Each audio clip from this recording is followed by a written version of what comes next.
Level 1. The Library Trespasser. At 16, you stay behind in the school library after the buses leave, pretending to finish a history assignment while rain taps against the dark windows. The computer in front of you is old enough to hum.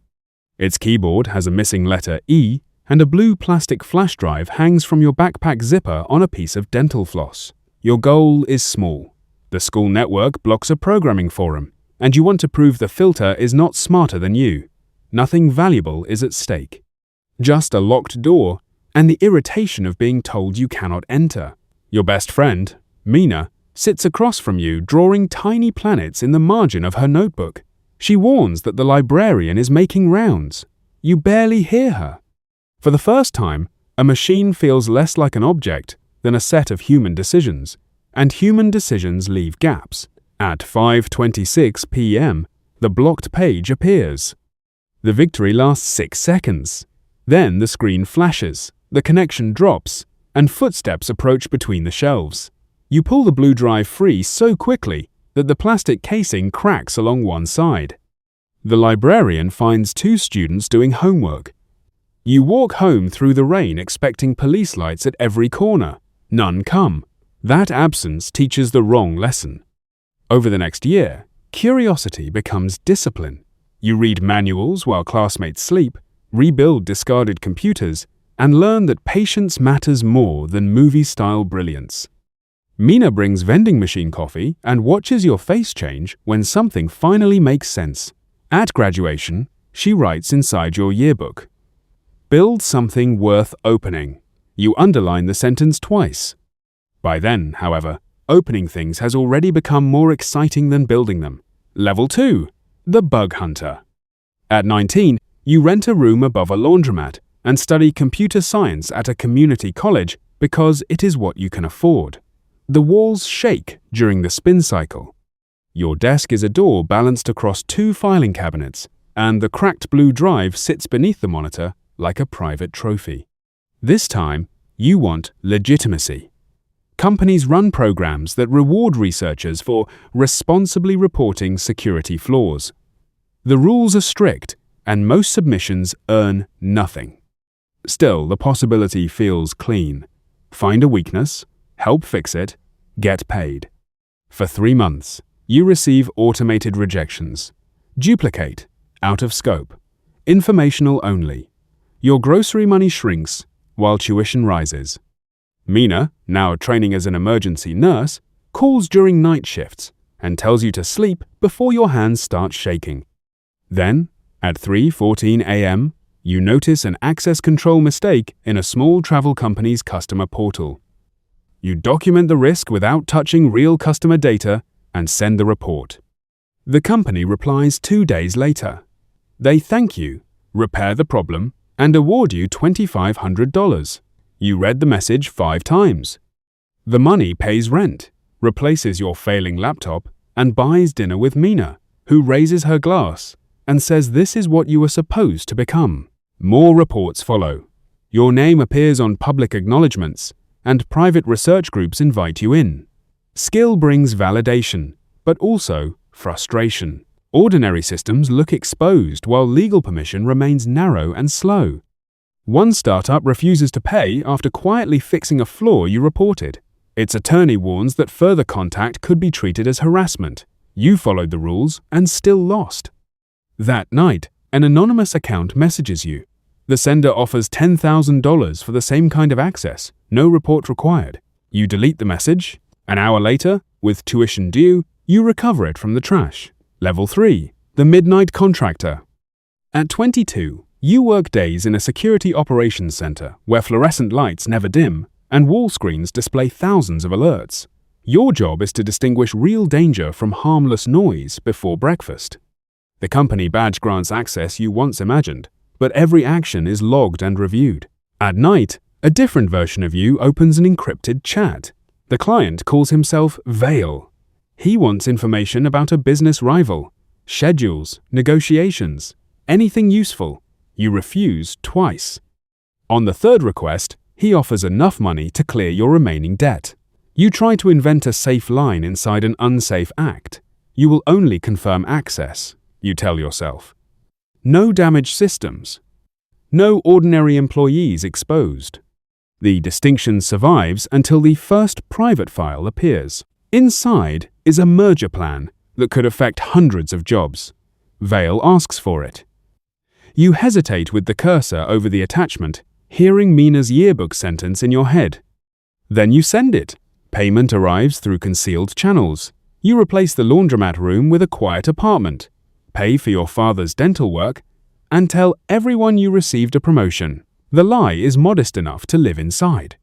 Vale returns with larger requests. Each requires more confidence and less permission. You learn to read organizations through forgotten accounts, rushed employees, neglected vendors, and old decisions. The human weakness matters more than the technical one. At the office, your manager praises your instincts and assigns you to investigate a breach that resembles one of your own jobs. For a week, you sit beside frightened employees and help reconstruct what the intruder wanted. One victim is a payroll clerk named Howard. His account was used as a doorway. He keeps apologizing, as if the entire company's failure belongs to him. You know it does not. You also know the person who exploited him was you. The investigation closes without naming a suspect. Your manager recommends you for a senior role. Vale sends a new message before the celebration ends. You understand defense. Now, I need you to build an offense. Level 4. The Crew Specialist. By 25, your legal salary is comfortable, but the hidden income is larger. You have 2 phones, 3 versions of your resume, and a habit of checking windows for parked cars before entering your building. Vale introduces you to a small crew. Nobody shares real names. One member finds targets, another moves information, and a third handles negotiations. Your role is access and planning. The new environment is a rented apartment with white walls, meal containers, and blackout curtains closed at noon. Everyone looks ordinary. That makes the room worse. The crew's objective is a logistics company accused of underpaying contractors. Vale frames the job as punishment for executives who exploit workers. He says the company will lose money, insurers will absorb much of it, and no one will be physically harmed. Mina visits unexpectedly the night before the operation. You leave her standing in the hallway while you hide equipment and close chat windows. She notices the second phone vibrating beneath a jacket. "Are you in trouble?" she asks. You answer too quickly. For 48 hours, the crew works in shifts. Operations stall, shipments pile up, and managers receive demands. You tell yourself the consequences remain abstract. Then a local news report shows refrigerated medical supplies delayed at a distribution center. A clinic administrator says patients may need to reschedule treatments. Vale dismisses it as pressure tactics from the company. The others keep working. Stopping might reduce the harm, but it would also expose you to people holding evidence of your earlier crimes. You continue. The company pays. Your share is more than a year's legitimate salary. The crew celebrates through silent messages and disappearing images. 3 days later, Mina returns the spare key to your apartment. She says she does not know what you are hiding, only that you have started looking at every person as if they might be collecting evidence. She leaves without asking for an explanation. Vale promotes you to planning future jobs. More money brings authority over people you have never met. It also means their mistakes now lead back to you. Level 5. The Operation Architect. At 28, you design campaigns involving researchers, brokers, negotiators, and money handlers across several countries. It feels less like hacking than running a company whose departments cannot know one another. You move into a glass apartment high above the city and keep the curtains closed. Food arrives under false names. Birthdays pass through short calls. Your objective is stability. Smaller criminals behave unpredictably, so you create rules. No hospitals, no schools, no public utilities, no targets likely to cause physical harm. Vale approves the restrictions because discipline improves profit. For a while, the system appears to work. Then a young recruit called Echo ignores the target list and compromises a regional emergency services contractor. He sees only a profitable organization with weak defenses. The disruption spreads farther than expected, delaying dispatch software in several towns. A woman dies while an ambulance crew relies on backup procedures. Investigators mention the cyber attack in the timeline. Vale orders silence. Echo insists he did not know what the contractor supported. Neither did you when you approved it. During an emergency call, the crew argues about abandoning everything. Echo begins crying. He is 19, and his voice returns you to the library and the thrill of entering a place that said no. You could cut him loose and preserve the network. Instead, you arrange money for his escape and warn him never to contact anyone again. That act of mercy creates leverage. Months later, Echo is arrested on an unrelated charge. Investigators recover fragments linking him to Vale's organization. He offers cooperation in exchange for leniency. Meanwhile, your legitimate employer promotes you to Incident Response Director. Reporters interview you about cybercrime, and every warning you give is true. After the interview, a package waits outside your apartment. Inside is the cracked blue flash drive you lost during a recent move. A note rests beneath it. We know who taught Vale's crew to think. There is no signature. Level 6. The broker between worlds. You disappear before dawn. The apartment and carefully chosen life remain behind. Weeks later, you live under another name in a coastal city where foreigners paying rent in advance attract little attention. Tourists photograph sunsets while you study every vehicle below. Vale says the package came from a rival group, not law enforcement. He offers protection if you help consolidate several crews under one structure. Your objective is survival, and survival now requires becoming more important than disposable. You agree? Information becomes the real currency. Criminal groups trade access to companies, governments, and wealthy individuals. Some buyers want profit, others want leverage or deniable disruption. You stop asking who ultimately receives the data. Authority grows with distance. One person makes contact, another selects what matters, and a third monetizes the damage. No participant feels responsible for the whole event. Until Mina calls. You have not spoken in 2 years. Her voice comes through a number known only to family. She says federal agents visited her hospital and showed photographs from the laundromat apartment, your old office, and the restaurant where she celebrated your first legal reward. They asked whether you ever used a blue flash drive. Mina asks whether anyone is in danger because of you. The honest answer includes her. You tell her to change her routines and stop contacting you. She says, I spent years thinking I abandoned someone who needed help. You made me feel guilty for leaving. The call ends. Hours later, Vale announces a new client, an intelligence intermediary connected to a government. The payment is enormous, but the objective is not financial. The client wants access to communications belonging to dissidents living abroad. You understand what stolen messages could become. Arrests, threats, families used as pressure. Refusal would make you a liability with too much knowledge. Acceptance would move you beyond ordinary cybercrime into something colder. Vale waits. For the first time since the library, the locked door does not interest you. You are afraid of the room behind it. Level 7.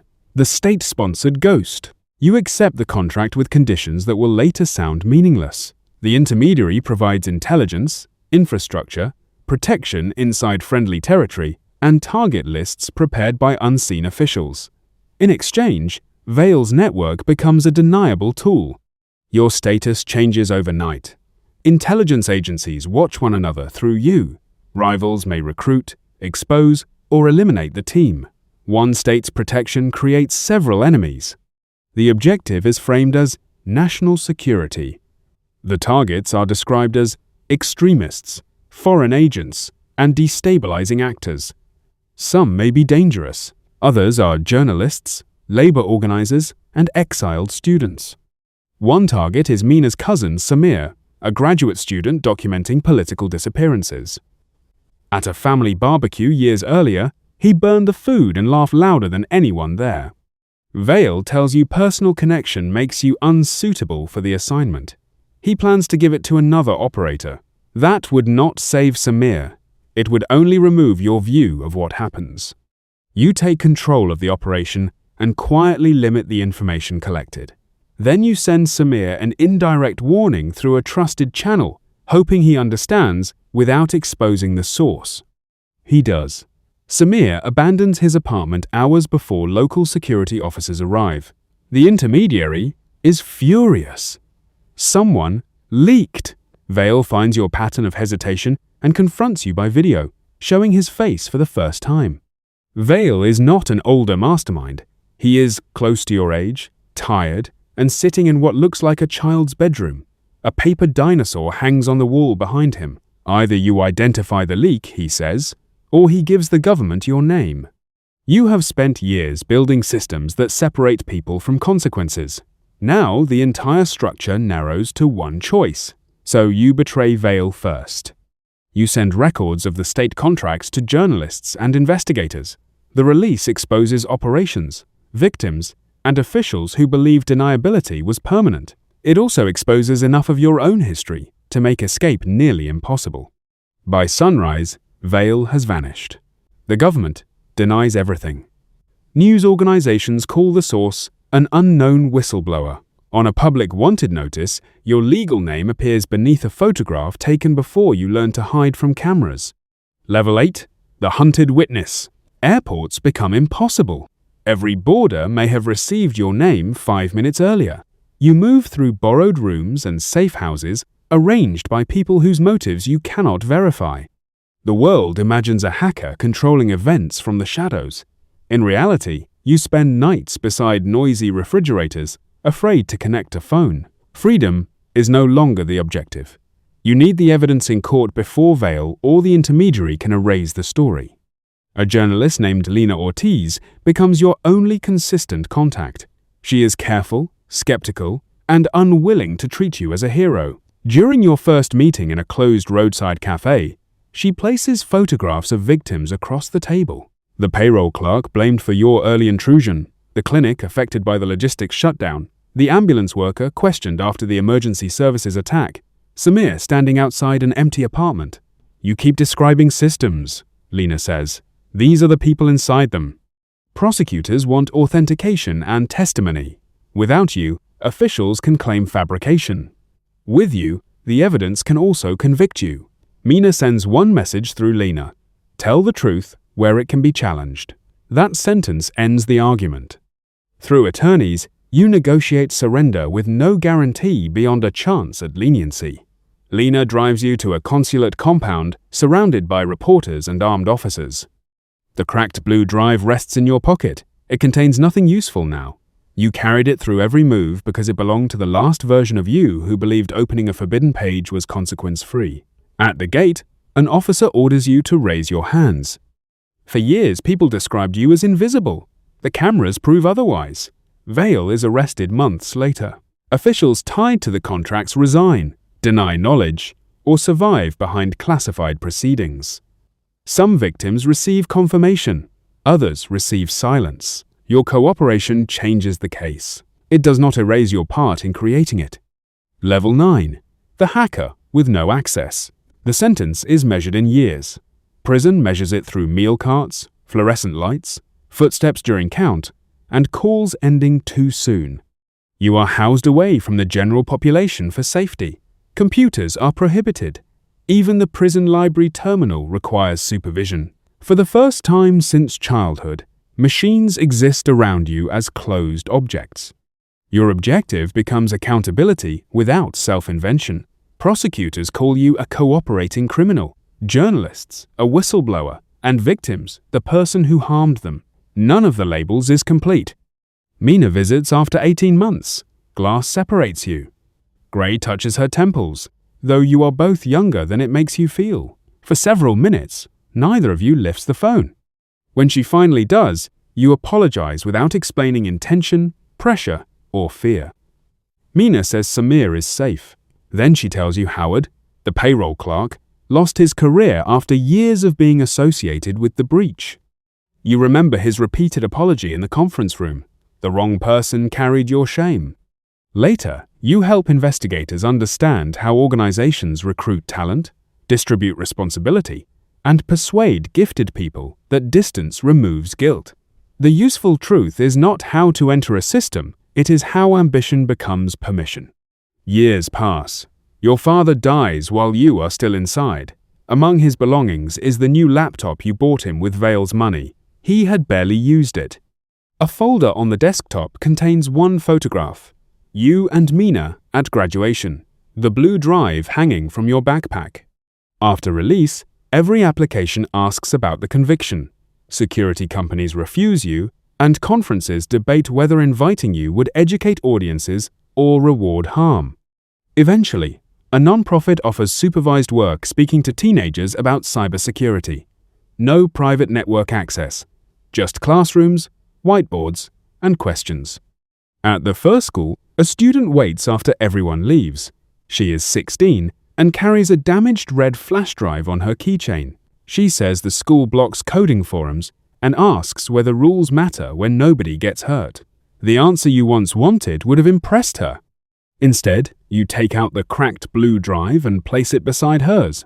You explain that skill expands the doors a person can open, but character decides which rooms they can leave without destroying someone else's life. She looks disappointed, then thoughtful. Outside, Mina waits in her car. The friendship is not repaired, but it exists again in careful pieces. You walk toward her without checking reflections, license plates, rooftops, or exits. Behind you, the student returns to the library and opens a blank page. For once, the most important thing you leave unlocked is the future.